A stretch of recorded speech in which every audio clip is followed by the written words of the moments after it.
Welcome back to my channel Spider Institute. दोस्तों, आज हम बात करेंगे सर्ट्स एंड इंडिसेस। अगर आपसे कोई पूछ ले कि सर्ट्स किसको कहते हैं और इंडिसेस किसको कहते हैं, तो शायद मोस्ट ऑफ यू आप ये नहीं बता पाओगे कि सर्ट्स किसे कहते हैं और इंडिसेस किसे कहते हैं। तो दोस्तों, आज की मेरी वीडियो इसी चीज़ के ऊपर बेस्ड है, introduction to surds and indices. तो चलिए शुरू करते हैं। तो दोस्तों, सबसे पहले हम बात करते हैं इंडिसेस। ठीक है, इंडिसेस होता क्या है। अब सपोज मान लीजिए कि हमारे पास कोई नंबर है p को आप मल्टीप्लाई करते जाइए p into and so on up to n times तक। ठीक है, p कोई नंबर है, उसको हम मल्टीप्लाई बाय n टाइम्स तक कर रहे हैं, तो उसको हम कैसे लिख सकते हैं, p की पावर n ऐसे लिख सकते हैं। तो ये जो फॉर्म आई है इसको हम बोलते हैं इंडेक्स फॉर्म, या फिर इसको हम बोलते हैं एक्सपोनेंशियल एक्सप्रेशन। ठीक है, इस फॉर्म को हम बोलते हैं इंडेक्स फॉर्म। तो इंडेक्स फॉर्म की जो प्लूरल फॉर्म है उसको हम बोलते हैं इंडिसेस। तो ये चीज़ जो होती है ये होती है इंडिसेस। और इस केस में जो p है, p क्या है हमारा, इसको हम बोलते हैं बेस, और n को हम बोलते हैं इंडेक्स या फिर बोलते हैं पावर। और इसको हम पढ़ते कैसे हैं, p raised to power n। ठीक है, समझ गए क्या होते हैं इंडेक्स या इंडिसेस। अब हम बात करते हैं इसके ऊपर कुछ लॉज इंप्लीमेंट होते हैं, उसके बारे में बात करते हैं। तो जो इसके लॉज हैं, मींस कुछ कानून इसके ऊपर लागू होते हैं इंडेक्स फॉर्म के ऊपर। तो सपोज इसमें हम मान लेते हैं लेट p एंड q जो हैं ये हमारे पास कोई 2 रियल नंबर्स हैं, और मींस एंड m और n जो हैं हमारे पास 2 पॉजिटिव इंटीजर्स हैं। ठीक है दोस्तों, सपोज मान लीजिए p q हमारे पास 2 रियल नंबर हैं और m n कोई 2 पॉजिटिव इंटीजर्स हैं। तो उस केस में पहला लॉ क्या बोलता है कि अगर p की पावर है m इंटू p की पावर है n, तो इसको हम बोलते हैं p की पावर m प्लस n।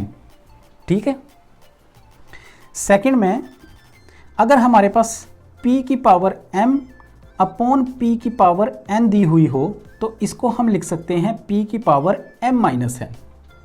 ठीक है, नेक्स्ट है हमारा थर्ड नंबर पे है हमारा p की पावर m और इसकी पूरी पावर n। तो इस केस में हम इसको क्या लिख सकते हैं, p की पावर m इंटू n। ठीक, फोर्थ पे है हमारा p q और इसकी पावर अगर n हो तो हम इसको ऐसे लिख सकते हैं p की पावर n इंटू q की पावर n। ठीक, सिमिलरली फिफ्थ नंबर पे है p अपॉन q की पावर n, तो इसको हम लिख सकते हैं p raise to power n and q raise to power n। Sixth है हमारे पास, अगर हमें suppose p raise to power 0 हो, तो इस केस में हमेशा जो होता है p anything value raise to power 0 is equal to 1। और लास्ट है, अगर हमारे पास p raise to power minus n है, ठीक, तो इसको हम लिख सकते हैं 1 upon p raise to power n। ठीक है, ये तो हो गई हमारी इंडिसेस के ऊपर क्या इंडिसेस होते हैं और इनके ऊपर क्या लॉज एप्लीकेबल हैं। अब हम बात करते हैं सर्ट्स की। तो फ्रेंड्स, अब हम बात करते हैं सर्ट्स की। सर्ट्स क्या होती हैं। अगर आप सर्ट्स की डेफिनेशन के ऊपर जाओ तो हम उसको डिफाइन कर सकते हैं, when root of a rational number, किसी भी रैशनल नंबर का जब हम रूट निकालें तो वो हमें जो है डज नॉट प्रोवाइड, वो हमें प्रोवाइड नहीं करता है एक एग्जैक्ट सॉल्यूशन। ठीक, तो उस रूट को हम क्या बोलते हैं, रूट इज कॉल्ड सर्ट। ठीक है, सपोज जैसे आप ले लीजिए √2 या √3, इस तरीके के आप √5 या इस तरीके के आप एग्जाम्पल ले लीजिए। आप अगर इनको निकालेंगे तो इनका हमारे पास एग्जैक्ट सोल्यूशन नहीं आएगा, मींस अप्रोक्सीमेट में आएगा, मींस 1 पॉइंट समथिंग आगे आगे पॉइंट आप जितना मर्जी निकालते हो कभी भी एग्जैक्ट सोल्यूशन नहीं आएगा। तो उस चीज़ को हम बोलते हैं सर्ड। और जो सर्ड्स होती हैं, सर्ड्स ये आपको याद रखना है कि जितनी भी सर्ड होंगी, all surds are irrational number. ठीक, जितनी भी सर्ड्स हमारे पास आएंगी उनको हम बोलते हैं इर्रेशनल नंबर। इतना समझ आ गया। अब हम चलते हैं, सपोज हमारे पास लेट p इज एक हमारे पास है रैशनल नंबर, ठीक, और m जो है वो है हमारे पास एक पॉजिटिव इंटीजर। ये मैं शॉर्ट फॉर्म लिख रहा हूँ, नंबर को NO डॉट और पॉजिटिव को प्लस VE। तो ये आप सपोज कर लीजिए कि p हमारे पास कोई रैशनल नंबर है और m हमारे पास कोई पॉजिटिव इंटीजर है, सच दैट कि हम उसको अब ऐसे लिखें p की पावर 1/m। ठीक, तो इसको हम ऐसे लिख सकते हैं p, और ये जो m है ये इस साइड आ जाएगा, ठीक, रूट के ऊपर। तो इस केस में जो p है, p को हम बोलते हैं रेडिकेंड। ठीक, p को हम बोलते हैं रेडिकेंट, और m को हम बोलते हैं, ये जो m है m को हम बोलते हैं mth ऑर्डर ऑफ सर्ड। ठीक है, सपोज अगर हमारे पास ऐसा कोई दिया हुआ है 7 और यहाँ लिखा है 5, तो हम बोलेंगे ये है हमारा 5th ऑर्डर ऑफ सर्ड। ये हमारे पास सर्ड कौन से ऑर्डर की है? 5th ऑर्डर की। ठीक है, अब मैं आपको बता दूं, अगर हमारे पास सपोज ये सिंपल दिया हुआ है, कोई नंबर है, मीन्स 7 ही है, और इसको हम बोलेंगे यहाँ अगर कुछ ना लगा हो तो यहाँ होता है 2। ठीक, तो इसको हम बोलते हैं क्वाड्रेटिक सर्ड। ठीक, और अगर यहाँ पर 2 की जगह अगर 3 हो तो इसको हम बोलते हैं क्यूबिक सर्ड। ठीक है दोस्तों, समझ आ गया क्या होता है सर्ड और रेडिकेंट किसको बोलते हैं, mth ऑर्डर किसको बोलते हैं। चलिए अब हम बात करते हैं इसके लॉज की और इसकी टाइप्स की। तो लॉज क्या है हमारे पास?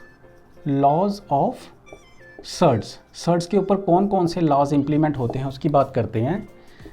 सपोज हमारे पास p और जो q हैं ये हमारे पास 2 रैशनल नंबर्स हैं। ठीक, और जो है m और n जो हैं ये हमारे पास 2 पॉजिटिव इंटीजर्स हैं। ठीक है, तो पहला लॉ क्या बोलता है कि mth order of surd p is equal to p raise to power 1/m। ठीक, सेकंड लॉ क्या बोलता है? mth order of surd p with raise to power m is equal to p। ठीक, थर्ड लॉ क्या बोलता है? mth order of surd p with raise to power n। इसको हम कैसे लिख सकते हैं? इसको हम लिख सकते हैं mth order of surd p, और n को हम बाहर भी लिख सकते हैं, या फिर इसको हम लिख सकते हैं p raise to power n/m। ठीक, फोर्थ है, अगर हमारे पास यहाँ 2 प्रोडक्ट्स है p q और mth ऑर्डर का ये सर्ड है, तो इसको हम लिख सकते हैं mth order of surd p into mth order of surd q। ठीक, और लास्ट है सिमिलरली अगर यहाँ डिवाइड हो रहा है और ये mth ऑर्डर की सर्ड है, तो इसको हम लिख सकते हैं mth order of surd p and mth surd of order q। ठीक है दोस्तों, ये तो आगे हमारे क्या लॉज इंप्लीमेंट होते हैं सर्ड्स के ऊपर। अब हम बात करते हैं कि हमारे पास कितनी टाइप्स की सर्ड्स हैं। ठीक, पहली है हमारे पास प्योर सर्ड्स। प्योर सर्ड्स वो कौन सी सर्ड्स हैं? प्योर सर्ड्स हम उन सर्ड्स को बोलते हैं जिनके जो हैं नो फैक्टर होता है, मींस उसको हम डिवाइड नहीं कर सकते, नो फैक्टर अदर देन 1, जिनका 1 के अलावा और कोई फैक्टर नहीं होता है। एग्जाम्पल जैसे √2 मान लीजिए, या क्यूब रूट ऑफ 3 मान लीजिए, इनके आप फैक्टर नहीं कर सकते।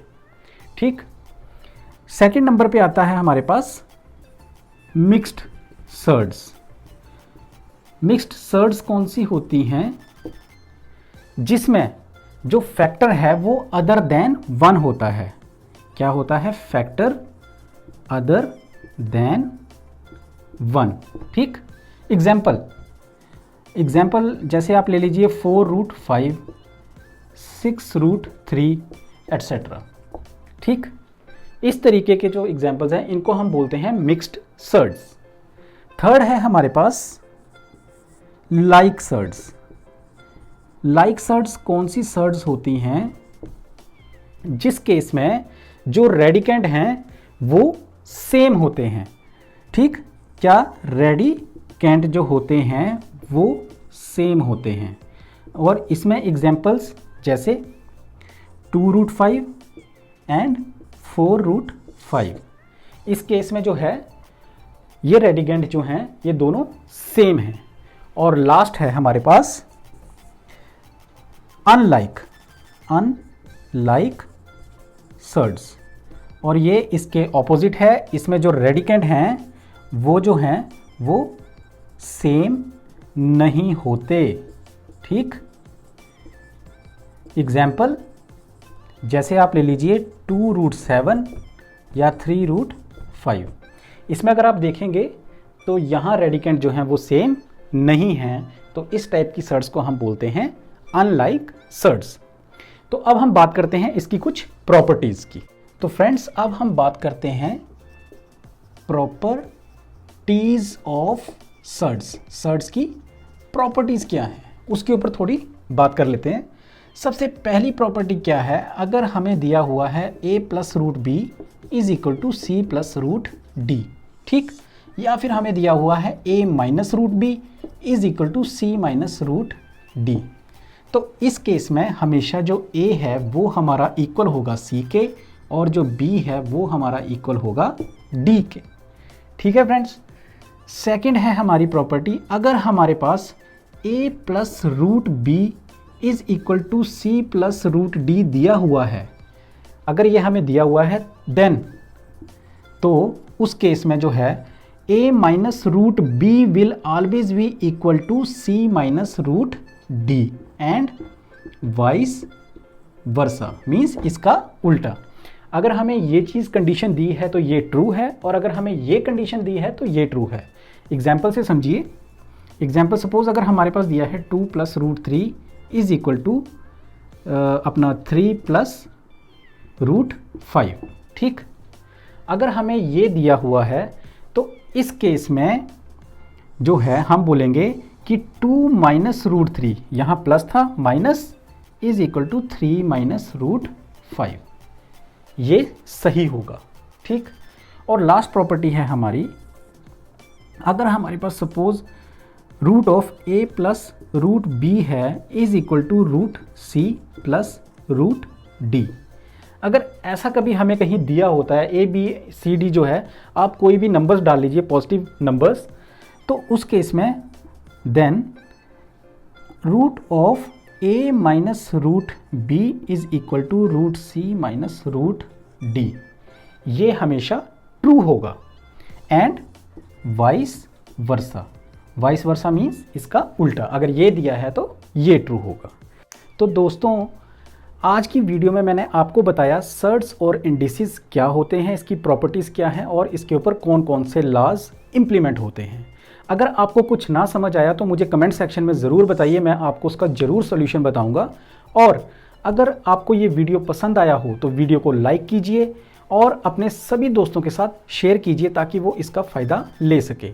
और अगर आपने मेरे चैनल को अभी तक सब्सक्राइब नहीं किया है तो नीचे लाल बटन है, उसको दबाएं और चैनल को सब्सक्राइब करें। तो दोस्तों, आज की वीडियो में बस इतना ही। जल्द ही हाजिर होऊंगा मैं नई वीडियो के साथ, तब तक के लिए जय हिंद।